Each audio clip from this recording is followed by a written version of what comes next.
वाह, क्या आईपीओ है। वाह क्या आईपीओ में हम देख रहे हैं कि आईपीओ मार्केट में कुछ ज़्यादा हलचल तो नहीं देखने को मिली, लेकिन कल अगर देखा जाए तो प्राइमरी मार्केट के लिहाज से काफ़ी इंपॉर्टेंट दिन है। शौर्य हमारे साथ मौजूद है पूरी डिटेल्स लेकर।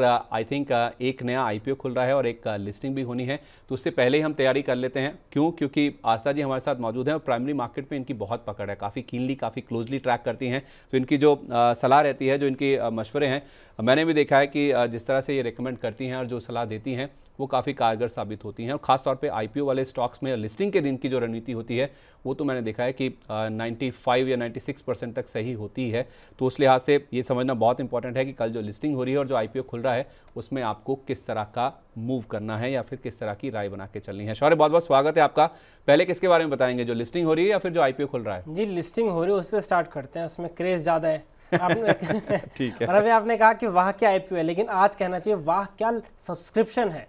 क्योंकि ये कंपनी डेंडा वाटर टोटल 103 गुना सब्सक्राइब होते हुए नजर आई है, जिसमें रिटेल का सब्सक्रिप्शन हुआ है 38 टाइम्स, नॉन इंस्टीट्यूशनल इन्वेस्टर 200 गुना से ऊपर सब्सक्राइब करते हुए नजर आए हैं और QIB भी 132 टाइम्स सब्सक्राइब करते हुए नजर आए हैं। यानी सबसे कम सब्सक्रिप्शन रिटेलर्स की है, तो सबसे ज़्यादा मिलने के चांसेस भी रिटेलर्स के लिए ही ज़्यादा है। और हमने रिसेंटली काफ़ी टाइम देखा है, जो B2B बिजनेस होते हैं, जो डायरेक्टली कस्टमर से एसोसिएटेड नहीं होते, रिटेलर शायद उन्हें समझ नहीं पाते, उसमें उनका सब्सक्रिप्शन देखने को कम मिलता है थोड़ा। अब इसके बिजनेस की अगर बात करें तो ये जो है वेस्ट वाटर को दोबारा डिस्चार्ज करके प्योर करती है और दोबारा उसे ग्राउंड वाटर को रिफिल करने के काम में कारोबार में है। बेंगलोर में ऐसा कारोबार है और आजकल इस थीम पर भी फोकस है और इस कंपनी ने ऐसा करने का एग्जीक्यूशन कैपेबिलिटी भी दिखाई है पास में। तो इस वजह से रिस्पॉन्स अच्छा मिलता हुआ नजर आया है हाई नेटवर्थ इंडिविजुअल से और QIB से।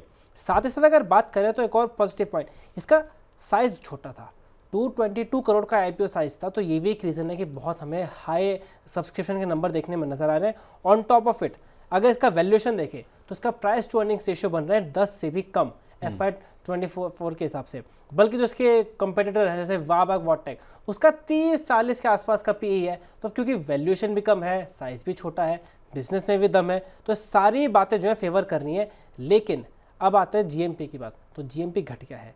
पहले जो है 2 दिन पहले तक अगर देखें तो 40% का GMP चल रहा था, अब हो गया 24-25% के आसपास का मार्केट का असर है। लेकिन यहाँ पे इंपॉर्टेंट क्वेश्चन भी आता है कि अगर GMP घट गया है तो क्या फिर लिस्टिंग के बाद बने रहे या फिर अभी भी लिस्टिंग गेन लेके निकल जाना चाहिए? चलिए तो इस सवाल का जवाब ले लेते हैं। आस्था जी हमारे साथ मौजूद ही हैं। मैम, GMP कम हो गया, थोड़ी लिस्टिंग जैसे पहले माना जा रहा था उससे कम या फिर नीचे होती हुई नजर आएगी, लेकिन फिर भी अगर 72 रुपये मिल जाते हैं, 294 रुपये का जो हायर प्राइस बैंड है उसके ऊपर, तो आपकी क्या सलाह होगी, लेकर निकल जाना चाहिए?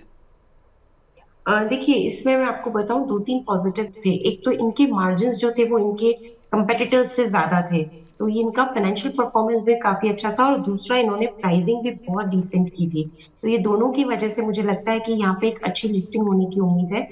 24-25% की अगर लिस्टिंग गेन यहाँ पे होते हैं तो मुझे लगता है थोड़ा प्रॉफिट जरूर बुक करिए। ऐसा नहीं है कि ये कंपनी आगे जाके थोड़ा नीचे होगी, लेकिन दिक्कत हमें सिर्फ मार्केट के मूड और माहौल से है, और उसीलिए अभी हम एक सेफ स्ट्रैटेजी प्ले करने की यहाँ पे हिदायत देंगे। तो बिल्कुल थोड़ा सा पार्शियली प्रॉफिट जरूर बुक करना चाहिए लिस्टिंग के दिन, और ये मैं बार बार बोलती हूँ क्योंकि कैपिटल सेफ होना जरूरी है। मुनाफा भले ही कम हो जाए, कैपिटल इरोड नहीं होनी चाहिए। तो पार्शियली प्रॉफिट जरूर बुक करें। बाकी लिस्टिंग यहाँ पे अच्छी होने की उम्मीद है, और मुझे लगता है कि यहाँ पे 24-25% तक के यहाँ पे गेन्स हमें लिस्टिंग पे, अगर सब कुछ ठीक रहा तो देखने को मिल सकते हैं आराम से। ओके, तो यहाँ पे थोड़ा सा मुनाफा आपको ज़रूर बुक करना चाहिए, अच्छी खासी लिस्टिंग हो सकती है। मैम, एक आनी भारद्वाज हैं, उन्होंने अपना सवाल, इनफैक्ट रिसेंटली लिस्टेड एक आईपीओ है ममता मशीनरी, इसको लेकर पूछा है। 540 पे लिया हुआ है, मैम क्या करना चाहिए उनको? देखिए, ममता मशीनरी जैसे कि आईपीओ आया था तब हमने रेकमेंड किया था। इनफैक्ट मैंने मेरी लिस्ट में नंबर 1 रखा था, लेकिन उसके हिसाब के लिस्टिंग गेन भी हो चुके थे। तो वो एक ऐसा काउंटर था जिसमें लिस्टिंग गेन लेके निकलना था, उसमें री एंट्री करना मुझे नहीं लगता कि एक एडवाइजेबल था। लेकिन अभी की है तो होल्ड करिए। पर मैं यही बोलूंगी कि मार्केट में मूड खराब है, स्मॉल कैप और मिड कैप शेयरों में अभी हमें डेंट देखने को मिल रहा है। उसका असर इस पे भी आएगा, क्योंकि इसका सिर्फ मार्केट कैप देखा जाए तो 984 करोड़ का है, लेस देन 1000 करोड़ के मार्केट कैप पे है। स्मॉल कैप कंपनी है और अभी स्मॉल कैप मिड कैप में कार्नेज चल रहा है, तो मुझे लगता है कि उसका असर है। होल्ड करिए इसको, लेकिन लॉन्ग टर्म के लिए। और मैं बार बार एक ही सलाह देती हूँ, बड़े बड़े लिस्टिंग गेन होते हैं तो उन्हें लेके निकलिए और उसमें री एंट्री तुरंत ना करें, स्टॉक को सेटल होने दें आईपीओ प्राइसेस के आसपास। जब ये लिस्टिंग होते हैं तब की ये हिदायत। आई थिंक जो मुझे सही याद है, जिस तरह का इशू प्राइस था, इशू प्राइस यानी कि लिस्टिंग होने के बाद शायद उन्होंने हायर लेवल्स पे स्टॉक खरीदा है 540 रुपये अगर ये कह रही हैं, तो उस लिहाज से थोड़ा वेट करना चाहिए। अगर बड़े लिस्टिंग गेन के साथ कोई आईपीओ खुलता है, जैसा हमने ममता मशीनरी में देखा भी था, थोड़ा वेट करना चाहिए, उसके बाद आप चाहें तो इनमें व्यू बना के चल सकते हैं। लेकिन शौर्य, एक आईपीओ भी खुल रहा है कल, उसके भी डिटेल्स बताइए। जी बिल्कुल, कल जो आईपीओ खुल रहा है उसका नाम है doctor Agarwal health care. IPO का साइज़ ठीक ठाक है, 3000 करोड़ के आईपीओ का साइज़ है, लेकिन इसमें फ्रेश इशू केवल 300 करोड़ का ही है, बाकी 2700 करोड़ के आसपास का है ऑफर फॉर सेल। इसका प्राइस बैंड है 382 से लेके 402। 31 जनवरी तक ये आईपीओ खुला रहेगा। और इसमें अगर बात करें तो कंपनी के फाइनेंशियल्स अच्छे हैं। पिछले 2 साल में रेवेन्यू को देखें वो 90% बढ़ते हुए नजर आए हैं। प्रॉफिट आफ्टर टैक्स की बात करें वो तो डबल से भी ज़्यादा बढ़ते हुए नजर आए हैं, तो अच्छी खासी ग्रोथ देखने को मिली है कंपनी में। लेकिन ये आई केयर के बिजनेस में काम करती है काफ़ी, लेकिन वैल्यूएशन बहुत महंगे है। 130 के पीए पर आ रहा है, जो उसके ऑलमोस्ट सारे पीयर्स के मुकाबले वैल्यूएशन महंगे नजर आ रहे हैं। और ऐसे मार्केट में तो महंगे वैल्यूएशन और साथ में इतना बड़ा जो है ऑलमोस्ट पूरा ऑफर फॉर सेल का साइज, ऑफर फॉर सेल को दे रहे थंब रूल की तरह देख लेते हैं कि ज़्यादा बड़ा साइज है तो उससे दूर रहे। तो इस सब वजह से देख रहे हैं कि जो ग्रे मार्केट में प्रीमियम मिल रहा है वो खाली 1 से 2% के आसपास का मिलते हुए नजर आ रहा है अभी। कौन है इसके पीयर्स?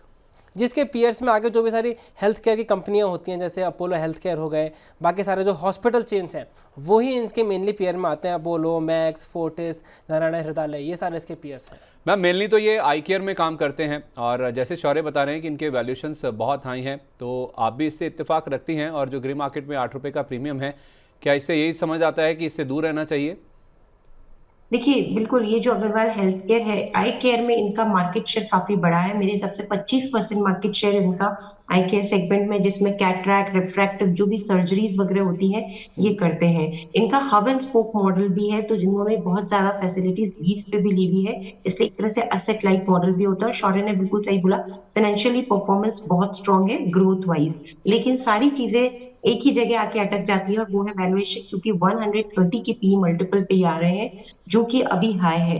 देखिए, हेल्थ केयर स्पेस में ज्यादातर पी मल्टीपल हैवी रहते हैं, लेकिन अभी के मूड माहौल को देख के अगर 130 के प्राइस टू अर्निंग मल्टीपल पे कोई आईपीओ आता है तो वो बिल्कुल एक्सपेंसिव लगता है। दूसरी तरफ इसकी लिस्टिंग होगी 5 फरवरी को, जहां तक मुझे ध्यान है, और ये बजट के बाद होगी। तो बजट में किस तरह के यहाँ पे अनाउंसमेंट्स आती है, उसका भी एक मूड माहौल पे बहुत बड़ा असर पड़ेगा। तो अगर किसी का सिर्फ और सिर्फ लॉन्ग टर्म का व्यू है और बजट की रिस्क को लेके भी लगा सकते हैं कि लिस्टिंग गेन हो नहीं हो, लेकिन फिर भी लगाने का व्यू है, तो लॉन्ग टर्म पर्सपेक्टिव से, क्योंकि कंपनी के फंडामेंटल्स अच्छे हैं, सिर्फ वैल्यूएशन की वजह से हम इसे सब्सक्राइब लिस्टिंग गेन के लिए नहीं कर रहे, लॉन्ग टर्म के लिए लगाया जा सकता है। लेकिन यही चीज है कि बजट को इसमें जरूर ध्यान में रख के करें, क्योंकि लिस्टिंग बजट के बाद होगी, जबकि आईपीओ क्लोज 31 तारीख को, यानी कि बजट से जस्ट एक दिन पहले। चलिए, तो इस चीज़ को भी ध्यान में रखना है कि बजट के बाद इसकी जो लिस्टिंग है वो होने वाली, तो एक वो रिस्क भी आपको ज़रूर यहाँ पे ध्यान में रख के चलना है। वैल्यूएशन महंगे हैं, फाइनेंशियल ज़रूर अच्छे हैं, लेकिन आप चाहें तो इसको अवॉइड करके चल सकते हैं। बहुत धन्यवाद शौर्य, ये अपडेट हम तक पहुँचाने के लिए, और आईपीओ सेगमेंट को इसी के साथ यहीं पर समेटते हैं। वाह, क्या आईपीओ है!